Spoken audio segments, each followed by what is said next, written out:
Baik, bismillahirrahmanirrahim. Assalamualaikum warahmatullahi wabarakatuh. Waalaikumsalam warahmatullahi wabarakatuh. Waalaikumsalam warahmatullahi wabarakatuh. Ya, apa kabar semuanya? Sehat? Alhamdulillah baik. Baik, terima kasih Nayang Roma. Ya, baik sebelum kita memulai agenda diskusi dari hasil observasi yang kalian semua lakukan di SMK maupun di SMK ya, terkait bagaimana implementasi dari kurikulum Merdeka Belajar, mari kita buka untuk agenda kita hari ini dengan membaca basmalah dan berdoa bersama. Baik, bismillahirrahmanirrahim. Berdoa dipersilakan.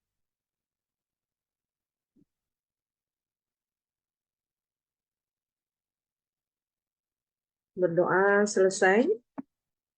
Ya, baik, untuk selanjutnya kita akan mulai kelompok berikutnya yaitu SMKM 16 Jakarta. Dipersilakan. Assalamualaikum warahmatullahi wabarakatuh. Selamat siang semuanya. Yang terhormat Ibu Ati Sumiati selaku dosen pengampu mata pelajaran kajian kurikulum, serta teman-teman yang saya banggakan. Kami dari kelompok 8 akan mempresentasikan hasil observasi kami terkait kurikulum Merdeka di SMA Negeri 16 Jakarta. Boleh di next?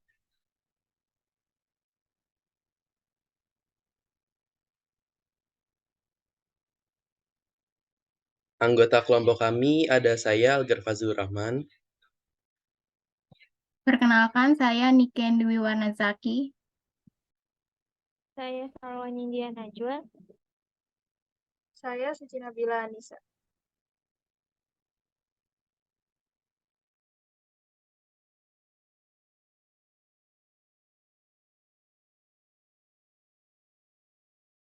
Berikut merupakan profil sekolah yang kami observasi, yaitu SMA Negeri 16 Jakarta yang beralamat di Jalan Belibis Terusan nomor 16, Kelurahan Palmerah, Kecamatan Palmerah, Kota Jakarta Barat.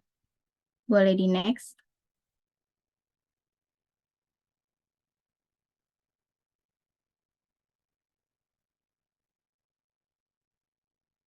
Rangka dasar kurikulum Merdeka di SMA Negeri 16 Jakarta terdapat 4. Yang pertama yaitu struktur kurikulum Merdeka. Struktur kurikulum Merdeka merupakan pengorganisasian atas capaian pembelajaran, muatan pembelajaran, dan beban belajar. Yang kedua ada capaian pembelajaran. Capaian pembelajaran merupakan kompetensi pembelajaran yang harus dicapai peserta didik pada setiap fase perkembangan. Capaian pembelajaran mencangkup sekumpulan kompetensi dan lingkup materi yang disusun secara konferensif dalam bentuk narasi. Yang ketiga ada proyek penguatan profil pelajar Pancasila, yaitu pembelajaran lintas disiplin ilmu untuk mengamati dan memikirkan solusi terhadap permasalahan di lingkungan sekitarnya. Proyek penguatan profil pelajar Pancasila merupakan salah satu bagian dalam implementasi kurikulum Merdeka dan mencangkup kompetensi, pengetahuan, keterampilan, dan sikap peserta didik. Yang keempat yaitu asesmen atau penilaian, yaitu suatu penerapan untuk mendapatkan serangkaian informasi yang digunakan sebagai dasar pengambilan keputusan mengenai peserta didik terkait dengan hasil belajar, kinerja, atau kompetensi yang telah dicapai. Proses ini melibatkan pengumpulan informasi, penilaian, dan evaluasi. Boleh di next.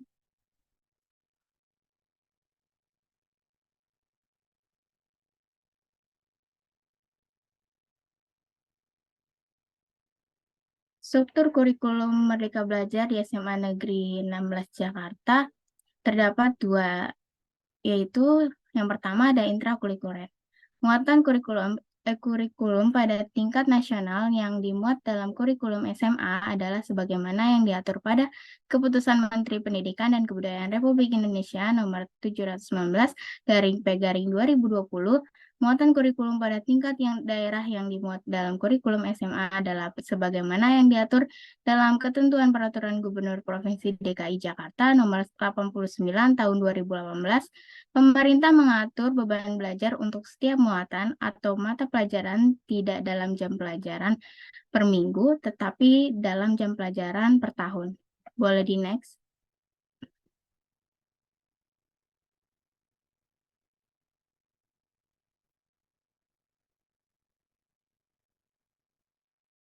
Yang kedua ada penguatan profil pelajar Pancasila.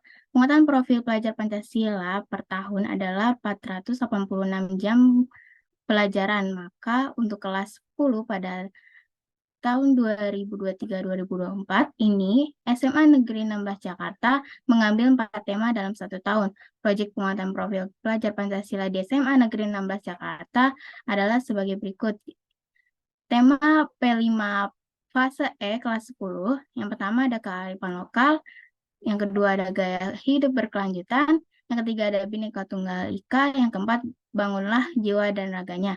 Penguatan profil pelajar Pancasila per tahun adalah 486 jam pelajaran. Maka untuk kelas 10 pada tahun 2023-2024 di SMA Negeri 16, tema P5 fase F kelas 11, yang pertama ada bangunlah jiwa dan raganya, yang kedua suara demokrasi, dan yang ketiga berekayasa dan berteknologi untuk membangun NKRI. Tema P5 fase F kelas 12 yaitu kewirausahaan. Boleh di next.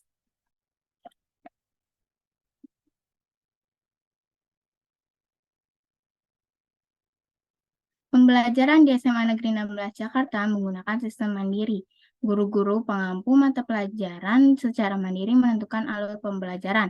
Pada tahun ajaran 2023-2024, SMA Negeri 16 Jakarta melaksanakan kurikulum merdeka pada 2 fase, yaitu fase E pada kelas 10 dan fase F pada kelas 11. Adapun untuk kelas 12 di tahun pelajaran 2023-2024 ini masih menggunakan kurikulum 2013 dan merupakan tahun terakhir pelaksanaan kurikulum 2013. Untuk itu, di tahun pelajaran 2024-2025, SMA Negeri 16 Jakarta akan menggunakan kurikulum merdeka secara menyeluruh semua kelas, yaitu kelas 10 fase E dan kelas 11 dan 12 fase F. Berikut merupakan struktur kurikulum SMA Negeri 16 kelas 10. Dan berikut merupakan struktur kurikulum SMA Negeri 16 di kelas 11. Selanjutnya akan dijelaskan oleh rekan saya.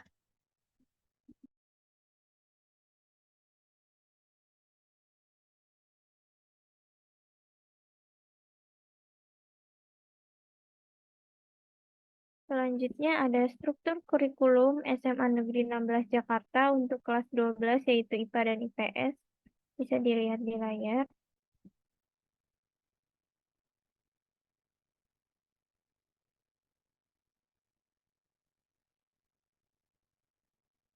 Selanjutnya masuk ke pedoman mata pelajaran. Langkah atau pedoman pemilihan mata pelajaran diantaranya 1. Peserta didik kelas 10 fase E yaitu melaksanakan asesmen diagnostik dan non-kognitif yang menyangkut bidang pribadi, sosial, belajar dan karir, serta harapan-harapannya yang tujuannya untuk memperoleh gambaran umum tentang peserta didik. Yang kedua, pemilihan minat mata pelajaran diberikan angket pemilihan mata pelajaran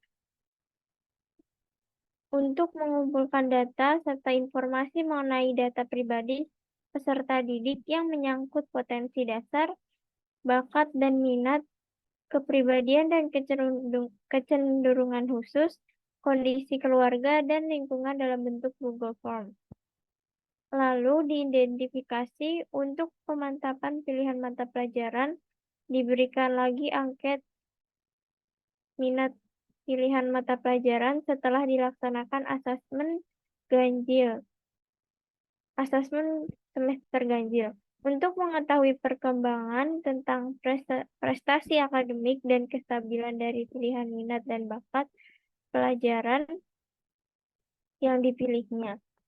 Yang keempat yaitu semua data yang diperoleh akan diidentifikasi dan dianalisa. Selanjutnya ada kriteria pindah pilihan mata pelajaran. Peserta didik kelas 10 SMA Negeri 16 Jakarta diwajibkan untuk mengambil 4 mata pelajaran pilihan dari mata pelajaran pilihan yang sudah ditentukan oleh bagian kurikulum untuk masuk ke fase F atau kelas 11. Adapun mata pelajaran pilihan tersebut antara lain biologi, fisika, kimia, matematika tingkat lanjut, sosiologi, ekonomi, geografi, informatika tingkat lanjut, bahasa Inggris tingkat lanjut, dan bahasa dan sastra Jepang. Sedangkan untuk pindah pilihan mata pelajaran hanya dilaksanakan di awal semester ganjil kelas 11 dengan batas waktu untuk mutasi maksimal 2 bulan dari awal tahun pelajaran 2023-2024. Ketentuan pindah pilihan mata pelajaran adalah ada tempat atau kursi kosong serta nilai sikap baik.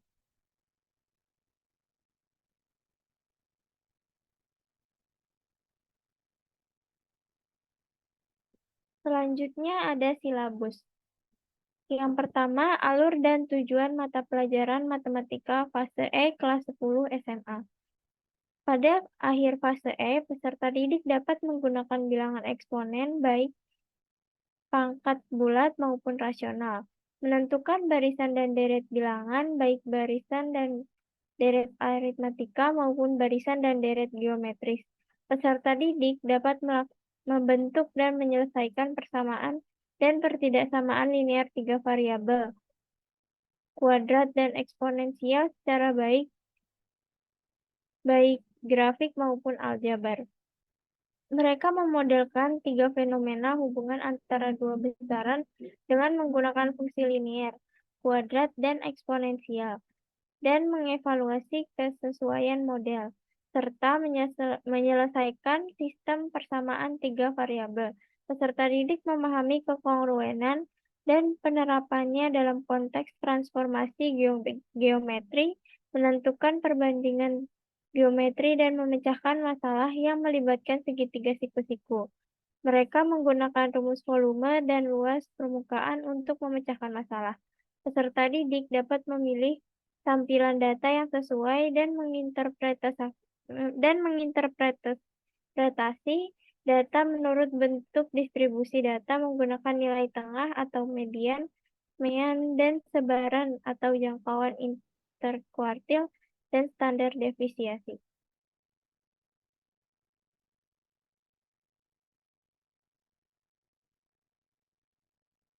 Berikut ini adalah alur dan tujuan mata pelajaran matematika fase E. Yang pertama ada bilangan, aljabar dan fungsi, geometri, serta analisis data dan peluang. Selanjutnya dilanjutkan oleh Suci.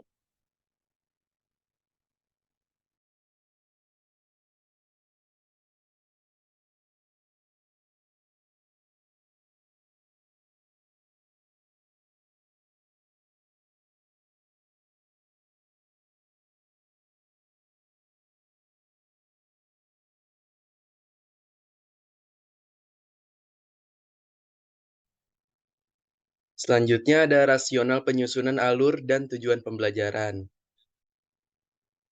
Penyusunan alur dan tujuan pembelajaran matematika untuk fase E kelas 10 SMA ini dilakukan dengan cara menurunkan capaian pembelajaran fase dari masing-masing domain menjadi tujuan pembelajaran yang merupakan tahapan-tahapan yang perlu dicapai sebelum siswa dapat mencapai capaian akhir yang diharapkan pada fase ini. Tujuan pembelajaran ini kemudian dikelompokkan untuk membentuk unit pembelajaran, di mana tujuan pembelajaran dapat berasal hanya dari domain yang sama atau dapat berasal dari dua atau lebih domain yang berbeda tetapi saling berkaitan. Untuk tujuan pembelajarannya bisa dilihat di layar ya. Ada B1, B2, B3, B4, A1, A9, dan A10. Boleh di next.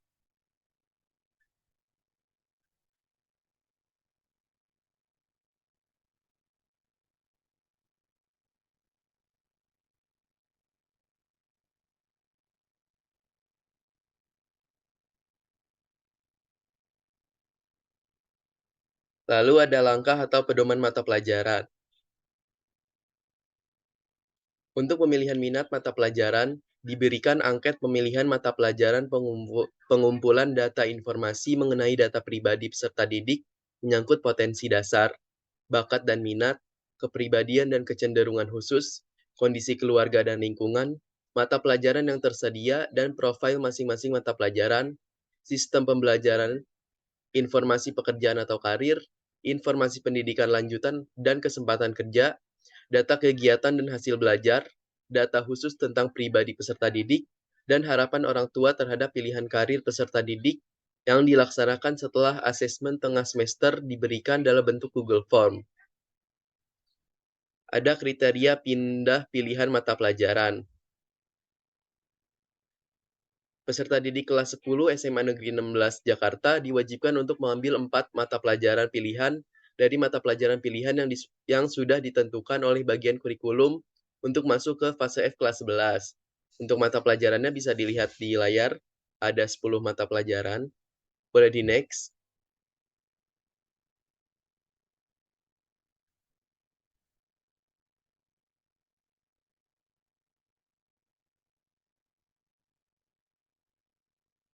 Selanjutnya, analisis SKL, KIKD, dan KIKD mata pelajaran. Yang pertama ada SKL, Standar Kompetensi Lulusan. Kriteria kenaikan kelas dari kelas 11 fase F ke kelas 12 fase F antara lain bisa dilihat di layar. Boleh di next.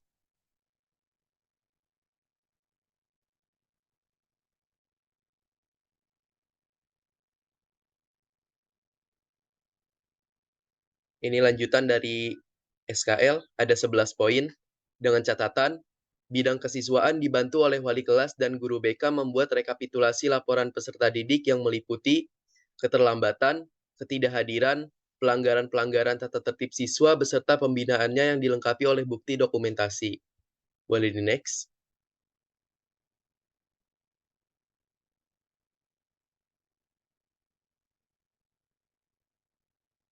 Lalu ada kriteria kelulusan kelas 12 kurikulum 2013. Bisa dilihat di layar. Boleh di next.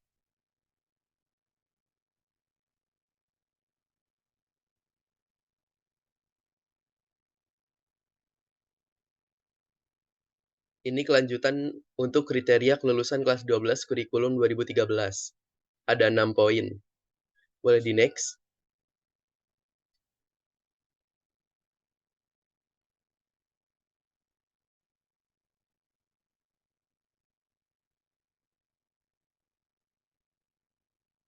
Selanjutnya ada kompetensi inti dan kompetensi dasar kelas 10 dan 11 SMA. KIKD dan kelas 10 KIKD kelas 10 dan 11 SMA Negeri 16 Jakarta itu sama, ada 4 poin, yaitu menyimak, membaca dan memirsa, berbicara dan mempresentasikan, serta menulis. Boleh di next.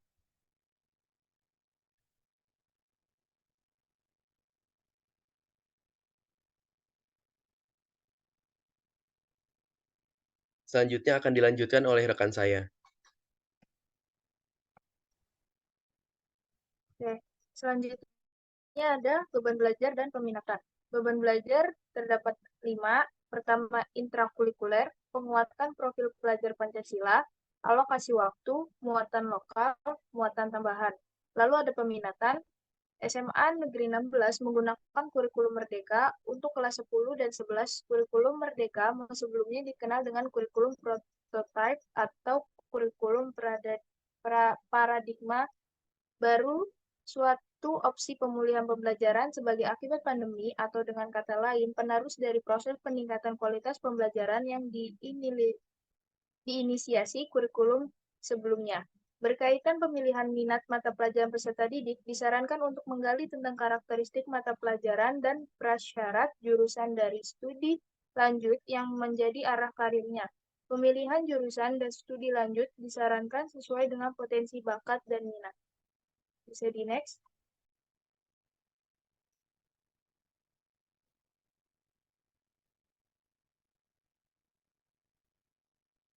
Selanjutnya ada analisis aplikasi kurikulum Merdeka dan kurikulum 2013. Pertama ada kekuatan atau strength. kurikulum merdeka memberikan kebebasan kepada peserta didik untuk menemukan sumber belajar dan mengembangkan bakat sesuai dengan minatnya. Lalu ada kurikulum 2013, keterampilan, nilai, dan sikap sangat diperhatikan dalam kurikulum ini. Lalu ada kelemahan untuk kurikulum merdeka, sistem pengajaran yang belum terencana dengan rinci. Kurikulum 2013, guru tidak pernah dilibatkan langsung dalam proses pengembangan kurikulum 2013. Selanjutnya ada peluang untuk kurikulum merdeka. Pelaksanaan kurikulum merdeka di SMA Negeri 16 Jakarta menjadi peluang bagi siswa dan guru untuk mengembangkan kompetensi dan keterampilan. Untuk kurikulum 2013, memungkinkan siswa untuk mengembangkan keterampilan yang lebih relevan dengan kebutuhan dunia kerja. Yang terakhir ada ancaman. Untuk kurikulum merdeka diartikan sebagai kemerdekaan yang menjadi suatu kebebasan, namun masih banyak masyarakat dan sekolah yang menganggap kurikulum merdeka sulit dan tidak menyenangkan.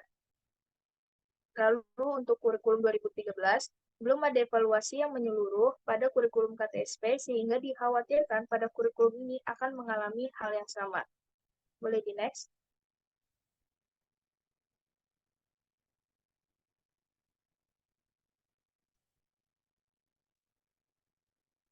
Sekian, saya kembalikan kepada moderator. Sekian presentasi dari kelompok kami. Berikut ada lampiran dan dokumentasi. Saya kembalikan kepada Ibu Ati Sumiati.